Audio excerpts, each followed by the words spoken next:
XREAL has sent me their new Air 2 Pro AR glasses as well as their Beam Pro. And this is a smartphone-like device that connects to the glasses and allows you to have some spatial computing elements and play things like Netflix without any other device. Super excited to try these out. Let's see what they look like. Look at that packaging. There you go, just like a normal glasses case. Looks like a dark cover in case you want to just completely black out your environment. And the glasses themselves. Comes with the USB-C cord, angled here to allow for easy connection to the glasses. These are super lightweight, 75 grams without the nose pad. USB-C connection right there. Physical buttons, nice and clicky. We'll see what those do.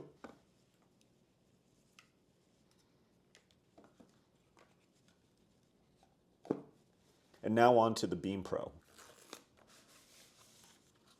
Comes with 2 cameras for spatial video and photos. That'll be okay, that's fine. Feels just like a smartphone. Some instructions, and then a SIM eject device here. Ah, this will be for expandable storage. Okay, let's put this thing together and see what it does. Real fast before I try these on, I want to tell you a couple of specs about these glasses. They weigh 75 grams. They're powered by 2 Sony micro LED displays, 120 Hz refresh rate, and it should be just plug and play, USB-C to my device. We'll see how well that works. I want to show you guys my true first reaction putting this thing on, and we will see how easy it is, if it works. First off, we got the angled USB-C that goes in right here, and this should just plug in to my computer. By the way, I'm using these prescription inserts by Hans VR because I don't wear contacts. Immediately, I have a screen, immediately. So there's no delay. So I'm seeing my screen mirrored right up here. The field of view, if you recall, said it was 46 degrees. What does that actually look like though? So when I'm seeing this full screen in front of me, it's about right here. The screen moves freely when I move my head, so it's just a static screen. I believe the Beam Pro is going to fix that. But right now, just one cord, glasses are powered by the laptop, and I have this full view. When I look really closely, I can kind of see pixels, but I gotta really look. Like, this is absolutely usable in terms of getting some work done, reading, emails, videos, etc. And as I look at a video, I'm getting audio in the glasses. It sounds really nice and clean. And when I put a full screen YouTube video up, it looks fantastic. Again, I mean, maybe tiny pixels if I'm really trying to look carefully. But if I compare this to Vision Pro, let's say, yes, I would say it's a slightly noticeable decline in quality of the screen. But like this, for the price, this absolutely passes any sort of requirements to get work done and watch movies. I've gone ahead and changed some settings on my computer to make it so it's not just mirroring my screen. Now I have another screen in front of me here that's not mirroring, but it's an extra display that I've moved, so it's above my laptop, and my real laptop is down here. What I can do is actually read very clearly what's on my laptop and kind of have 2 different screens that I'm working on. I will say, with full brightness on the screen and on the glasses actually look a bit brighter, but that is because there's a little bit of a tint on the glasses. So if I kind of look up there and then compare, it actually feels about even. So these glasses, I would say, are definitely bright enough, on par with this screen here. The other really interesting thing, if I click this button right here, there's 3 different settings of screen tint. So right now we're at the very transparent, middle of the road, and then completely dark.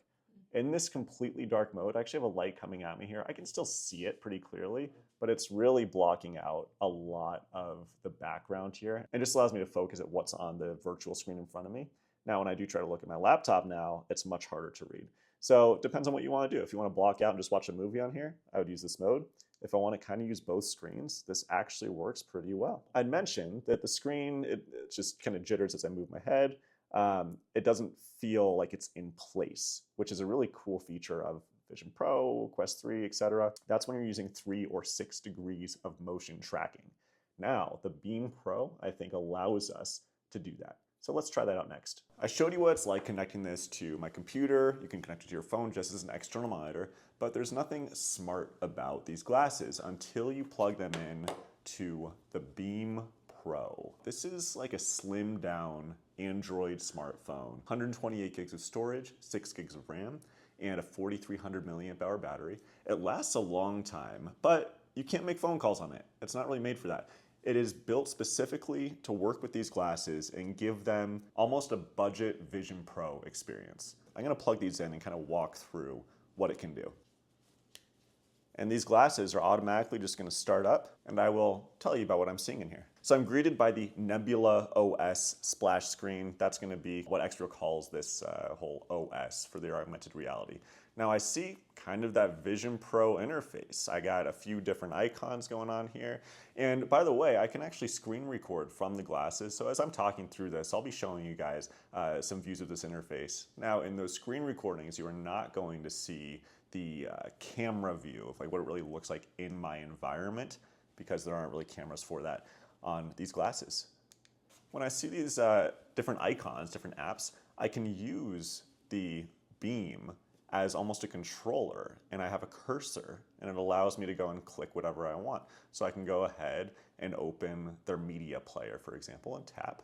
So there's no eye or hand tracking, of course, but it works pretty smoothly. It's a decent enough control interface. It gets you where you need to go. In the media player, what's really nice is I can open up files that are on the device that I've downloaded or that I've put in via the external storage that I talked about earlier. I put a little SD card in there, put some video files in there, and now I can just open up those files, even 3D files. And when I watch a 3D file or movie, I've got the Avatar 3D trailer up here.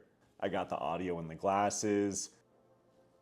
Yeah, I mean, it looks good. I'm gonna turn this down a little bit. There's no audio control on the glasses, but I can just use the Beam, and now it's a little quieter and I can talk. I'll tell you, the 3D looks really good. We're limited to 1080p resolution, so you're not gonna get that full 4K display, but I would happily watch a movie in this quality. The screen does look a little small in front of me, so I can actually go ahead and make that screen bigger by just swiping on this and then having it fill more of my vision. The problem is once I make this screen any wider than about right here, I'm not gonna see the full screen. So I can be zoomed in, but then as I turn my head, it kind of cuts off some of the screen that's displayed. So you wanna find that happy balance of really expanding the screen as much as you can, while you're not gonna be getting kind of picture cut off as you move around. The other really nice thing, now when I'm plugged in to this Beam, it's able to lock the screen right in front of me. So as I look around, it looks like I have these app icons, screens, windows, whatever I'm using, are just locked right in front of me. And there's a button on the Beam, and if I hold this red action button, I'm switching to a smooth follow, which is kind of like what I was showing you before when I plugged into my MacBook, where the display, it just goes wherever you look. It feels very jittery because it's just static screens that are gonna move every little inch as you move. When I'm plugged into the Beam though, it's a smoother look. So the screen is following me, but it looks a lot smoother. So I would definitely prefer this, but it adds another layer when you're trying to use something like your MacBook. So that leads me to the next thing I'll show you. I'm going to turn back on the body anchor, they call it, or the fixed position screen. And now the Beam can actually act as a AirPlay casting device. So I've turned that on via their little control center. And as I open up my MacBook, I can now go ahead and screen mirror to the Beam Pro, just like that, and it shows up. And I've got my screen in front of me, now fixed in a solid position right here. And it's a lot smoother. If I had to work with these glasses in my MacBook, I'd prefer to have this fixed position or smooth position that kind of follows my view. And since I can also mirror this as a separate display to the Beam Pro with this fixed anchor system or smooth follow, depending on the setting, I have a mirror as a secondary display up here. And now I can do the same thing I was showing you before, but in a much smoother setup. It just feels better when I move a little bit. the screen here is not moving. So that given that the screen is now in that fixed position, it feels much more natural to be working on this display and up here. And the other thing I'll mention really quick is that I'd show you I was using these prescription inserts right here. When I'm working on my virtual display and my real display here, I'm able to easily see through those inserts my real display. So I could absolutely use this as main screen, secondary screen that's virtual. A couple other things about the Beam Pro. It allows you to run 2 apps at the same time. So I can go ahead and open something like YouTube Music, move the window really wherever I want it. So I'm going to move it over here. And then I can also open, let's say Reddit, and now I have 2 windows next to each other. When I do have 2 apps open, they move together. So if I try to move one window, it's going to move the other one with it. But I can go ahead and resize the windows, move them around, make them bigger or smaller, and then I can quickly exit out of these different windows. It's a pretty intuitive interface. The other thing that I can do is film 3D spatial videos and photos with this device. I've already filmed a couple, and it's not gonna look great trying to do a screen share showing you, but I haven't looked at them yet, and I will kind of give you my true feedback first time looking at these spatial photos and videos. There might be a better way to do this, but as I look through the player app, it's like looking through an old file system. I have to go through the DCIM and the camera, and then I am finding now the 3D spatial video that I filmed, which is also upside down. So maybe I was filming the wrong way, but I can tell you that the 3D effect looks good, and I'm sure there's a way to rotate this, but it does look like a pretty solid and clear 3D effect. Good frame rate. Yeah, I dig it, that's good. And if I try to look for the photos, I'm honestly not sure where the photos are that I took. I can't see them in here, it says 0 pictures.